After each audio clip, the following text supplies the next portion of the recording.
रायगडमध्ये काँग्रेसचे अनोखे आंदोलन. महागाई विरोधात काँग्रेसचा सरकारवर हल्लाबोल.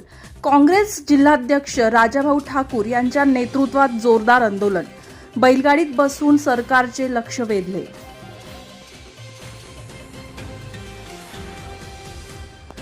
सरकारने केलेल्या इंधन आणि अन्य दरवाढीवर काँग्रेसने रायगड जिल्ह्यात सरकार विरोधात आंदोलन करत जोरदार घोषणाबाजी केली आहे. काँग्रेसचे नवनिर्वाचित रायगड जिल्हाध्यक्ष राजाभाऊ ठाकूर यांचे सक्षम नेतृत्वात काँग्रेसचे शेकडो कार्यकर्ते या आंदोलनात सहभागी झाले होते.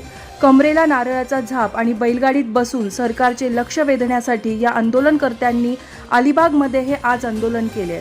यावेळी देशातील बेरोजगारी आणि महागाई विरोधात संताप व्यक्त करण्यात आला. हातात सरकार विरोधातील पोस्टर घेऊन या आंदोलनकर्त्यांनी जोरदार घोषणाबाजी केली आहे. धम्मशील सावंतसह न्यूज ब्युरो, रायगड, महाराष्ट्र.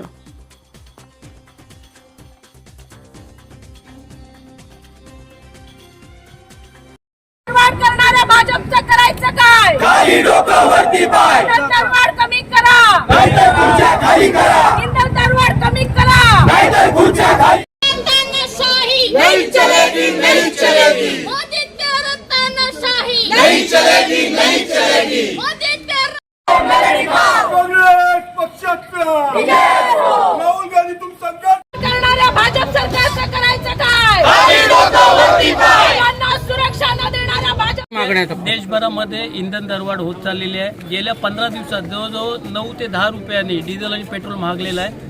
याचा सर्व फटका गोरगरीब जनतेवरती बसतोय आणि देशाचे जे राज्यकर्ते आहेत हे मौजमजेत आहेत आणि संपूर्ण देशवासियांना ते गुलामीसारखे आपण बघतोय. एकंदरीत त्यांना गुलामगिरीकडे देशवासियांना न्यायचं आहे. आणि आपण जर बॅनर बघितले असतील की यांच्यामुळे पुन्हा आपण जे जंगलातून आपण शहरांकडे आलो ते पुन्हा शहरांकडून जंगलाकडे जाण्याची आपल्यावरती वेळ आली.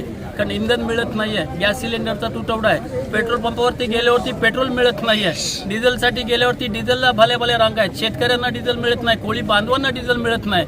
आणि हे सर्व करत असताना हे सरकार मस्तपैकी मगरमस्त होऊन ते आरामात सर्व त्यांचं चाललेलं आहे. आणि अशा या भाजप सरकारच्या विरोधात आम्ही पूर्ण आमचे नेते सन्माननीय राहुलजी गांधी खरगे साहेब, प्रियंका दिदी असतील आणि हर्षवर्धनजी सपकाळ साहेब असतील यांच्या मार्गदर्शनाने देशभरात हे सर्व जे इंधन दरवाढ आहे त्याच्या विरोधात, त्याच पद्धतीने हे जे आपल्या मुलांच्या भवितव्याशी खेळत आहेत, नीटच्या परीक्षा झाल्या त्याचे पेपर यांनी फोडले, जे धर्मेंद्र प्रधान म्हणून जे मंत्री आहेत यांचा राजीनामा जिथपर्यंत घेतला जाणार नाही तिथपर्यंत आंदोलनं होतील. आम्ही काँग्रेसवाले 100% जनतेच्या सोबत आहोत आणि जनतेसोबत राहणार म्हणून हे आजचं हे आंदोलन केलेलं आहे. आज हा तुम्ही अलिबाग येथे आम्ही कलेक्टर ऑफिस समोर इंधन दरवाढ या विरोधात आंदोलन करत आहोत. आज इंधन दरवाढ म्हटली की फक्त पेट्रोलचे दरवाढ एवढंच नाही तर माझ्या भगिनींच्या संसारावर आलेली ही गदा आहे.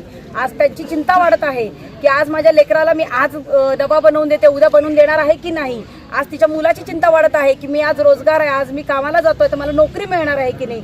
मग तिला नवऱ्याची चिंता लागलेली आहे की माझा नवरा आज कामाला जातोय, त्याला पूर्ण पगार मिळणार आहे की नाही.